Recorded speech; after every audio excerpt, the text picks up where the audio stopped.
This is the sound of a garbage truck in Taipei, a subway in Seoul, 3:30 in Santiago, Auckland, Singapore, Copenhagen, Los Angeles, Sydney, London, Nairobi, Venice, Shenzhen, Kuwait City, Mumbai, and Songdo.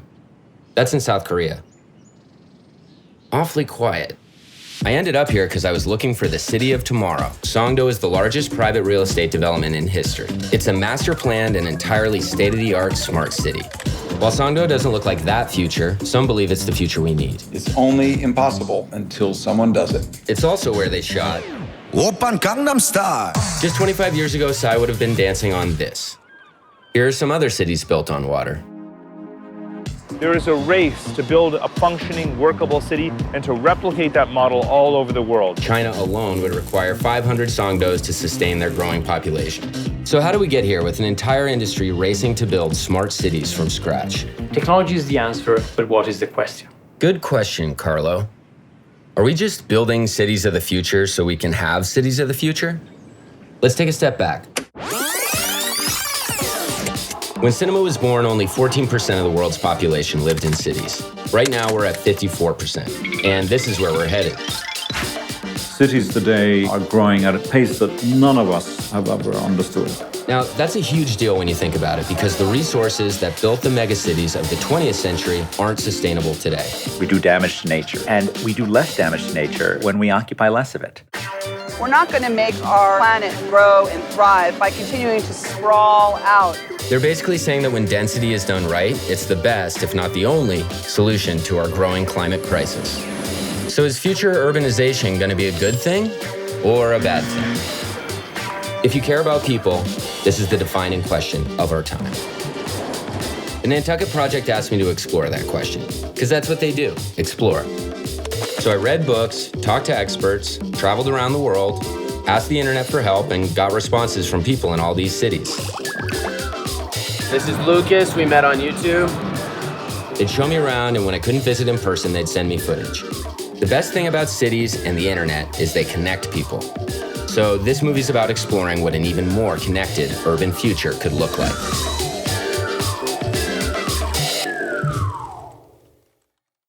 There is a renaissance in the city, and I'm honored to be a participant in the Detroit story.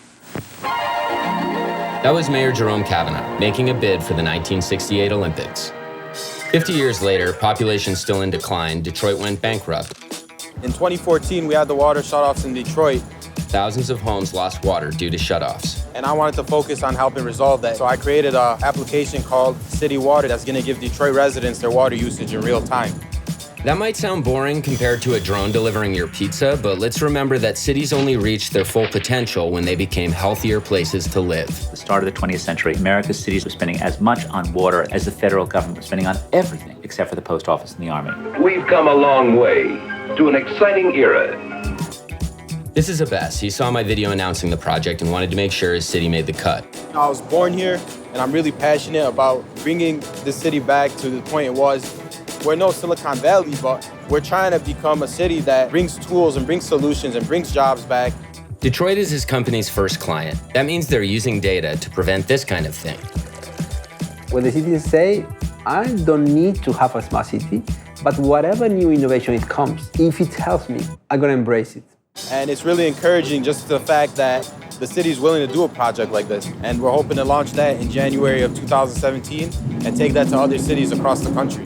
Because cities inherently just don't compete with each other, there's a huge opportunity to collaborate with other cities. We could take the best practices in sustainable urbanization and spread them around the world as quickly as possible. That is the promise of the 21st century of urbanization. It's easy to imagine adopting Abess's app in Santiago. And Los Angeles is a city that's never taken water for granted. Well, what can we do? The rest of the city needs drinking water. Water again. We use water from 1,400 miles away that is transported long distances using over 19% of our entire energy budget for the state of California. David uses solar power to turn air into clean water, which he gives away for free to his city or sometimes turns into food. Awesome. Every building, ideally, can make its own water and be water self-reliant. In the same way future cities won't need telephone lines, maybe they also won't need water pipes. You put water into a bottle, it becomes the bottle. You put it in a teapot, it becomes the teapot. be water, my friend. Like that, you see? Oh, I see. I get the idea. When people are innovating and developing solutions to address our most fundamental needs, a city will thrive. What kind of cities do we want? How do we want to interact as people in cities? Because cities aren't buildings, they're people. Part of the job of urban success means to attract and produce skilled people and to retain skilled talent. This goes together in a city. Opportunity and solving problems as they arise, innovating. Detroit is innovating right now, probably kind of like the way it was in the 1890s, when over 100 companies were working furiously to figure out the automobile.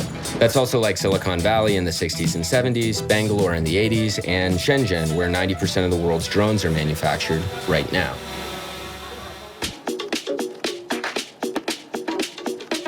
There's at least 26% of the technology from Silicon Valley actually come from Shenzhen. Cities are more complicated than the headlines they make on the other side of the world. There's no YouTube in Shenzhen, so nobody saw my video there. Fortunately, George goes to school in Hong Kong, where he saw the movie and emailed me. Then he filmed Shenzhen when he went home on the weekend. Thanks, George. Like Songdo, Shenzhen was not a city 25 years ago. And like many other cities, they built giant American-style highways. Currently, the U.S. has policies that we're using general tax revenues to fund highways. We're basically subsidizing people to drive. And that's why it's cheaper to drive to the grocery store to buy blueberries from 4,000 miles away than it is to walk over to the farmer's market and buy local. Can you tell I'm eating blueberries? You can tell you're eating what you got. Okay, cool. Our subsidies and policies encourage bad habits, but the false message we send globally is that big highways solve problems. Transportation's been a very sleepy field for 50 years. You're starting to see people rethink what our streets are about and who they're for. Now cities are spending money getting rid of highways, confirming that more transportation choices and less parking are often the best ways to fight traffic and congestion.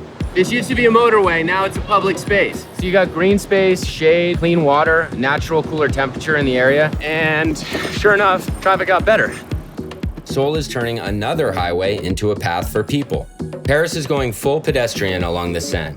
In Singapore, where they just debuted a self-driving taxi, they're also building a city with no cars. Same thing in Mannheim, Germany. Which, ironically, is where this guy invented the first car. The future of our cities is about people.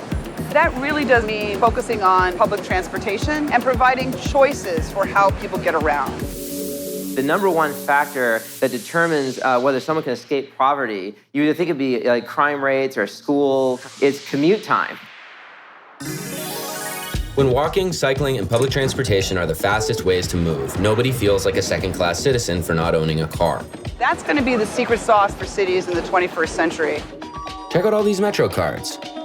That last one's from Singapore, where I didn't meet a single person who owns a car. It's hard to beat the Singaporeans. In Singapore, a Toyota Corolla costs 140 grand, and the government only lets you lease it for 10 years.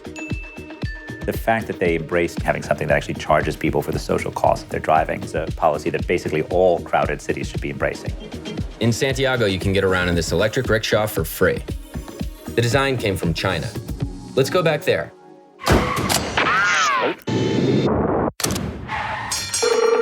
Hi, Oscar. I actually never went to Shenzhen. Nice meeting you over the internet. George and Nina shot the interview and I tuned in on Skype. Remember those giant American-style highways? That's what Shenzhen had in mind when they hired Vicky.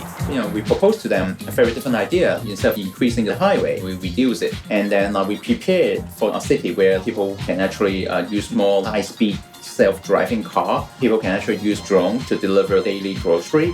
Hiding cars in tunnels points towards a city made for people. Maybe we could try this in Los Angeles.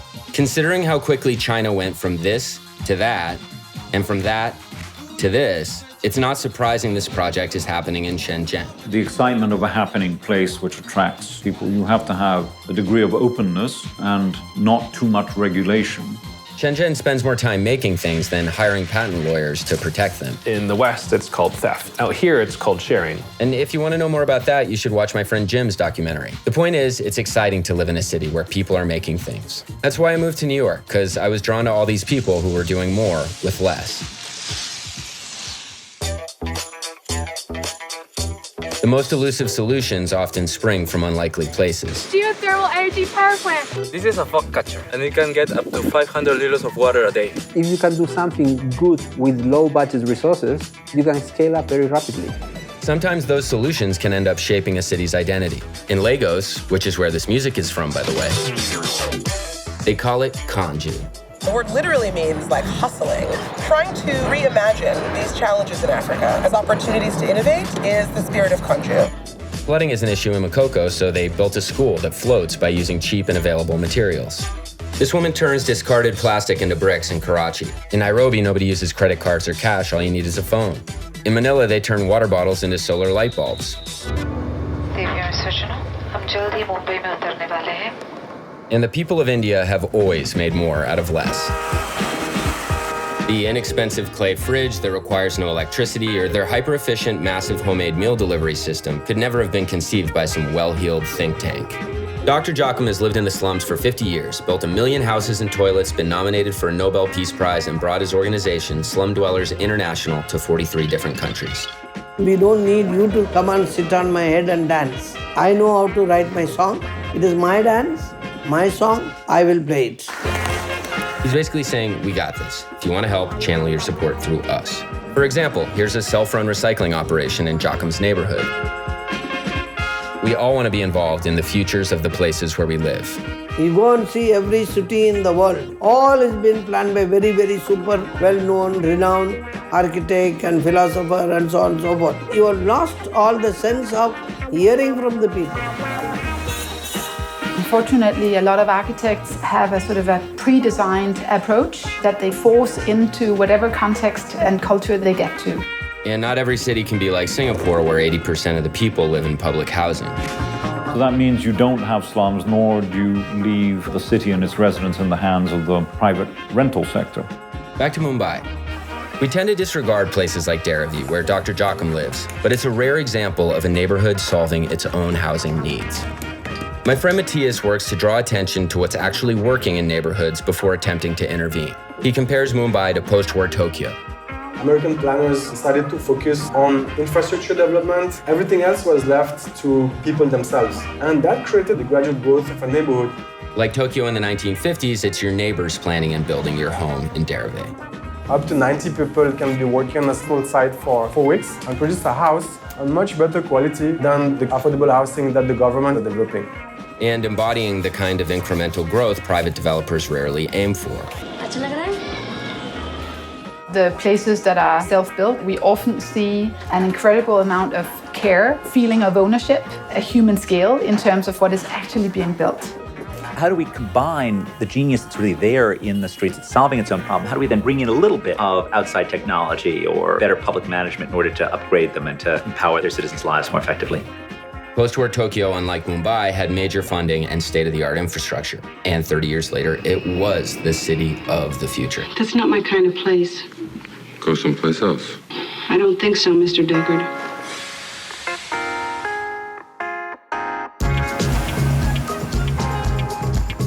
Around the same time that Tokyo was booming, Copenhagen was struggling. In the 70s, we had a couple of energy crises. People started to fight for getting better bicycle infrastructure, and the city gradually started developing that mobility system. In many ways, it is Copenhageners who have wanted to get their city back. Denmark's capital insists on citizen-driven change. I think part of Copenhagen's success is that they've had a very incremental approach to the urban development. Instead of having this giant master plan, they've tested and tried out different solutions. Low-rise, mixed-use neighborhoods, great public space, clean water. This new power plant turns waste into clean energy. And it's a ski slope. We don't think ourselves only as designers and architects. We think about ourselves also as social scientists. The best part is they still think they can do better. We have very far to go in actually creating an urban environment where cars are the last choice for the ordinary citizen. If you buy a car in Denmark, you pay 150% tax. It doesn't matter if it's electric. Destination, please. I'm super excited about self-driving cars, but without good planning and policy, we might just end up being more comfortable sitting in traffic jams. For a collection of microprocessors, you're awfully touchy. Of course, it's possible to make any city around the world a good bicycle city. And the more we get public transit, the more room there'll be for one of the very best kinds, bicycles. You could start with getting more people mobilized on foot and on bicycle, and it's so cheap to be sweet to people than it is to actually having to support these heavy transport systems. A person on a bike puts 65,000. A person on a bike puts a fraction of the wear and tear that the average car puts on the road. And as you'll remember, roads don't pay for themselves. Since I started editing this project, New York City Bike has broken daily ridership records 6 times. And the cool part is you can see all the data gathered from the program in real time. In the past, our streets have really been governed by anecdotes instead of analysis.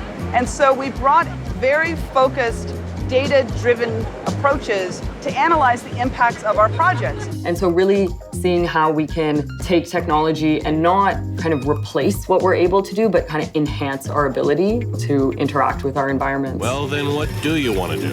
I don't know, something. Wow. Some think that technology is going to make us more physically isolated. People will stop moving around. Right. They just won't need to. You basically connect your brain to the internet and you turn off your senses, and the senses come from the internet. And so you could feel this exact setting. Why would you get in a car? Why would you get on a plane? I just couldn't imagine that, and the whole point of this video was to go to real places and connect with real people, mostly in person. I also made this video with these people and for these people. It's kind of like a city. Thinking hard about who we're making them for and who we're changing them with is always a good starting point. Super tired. Okay, I'm exhausted. I'm sure you're exhausted. And I barely scratched the surface, but that's what I got. Bye-bye, Copenhageners. Bye, Singaporeans. Bye, Songdonians. Bye, Mumbaiakers.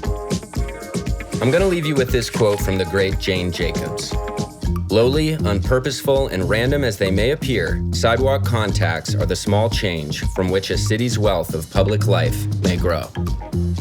Cities remind us how much we benefit from and actually desire to share physical space with other people. But that doesn't mean one city can't learn from another.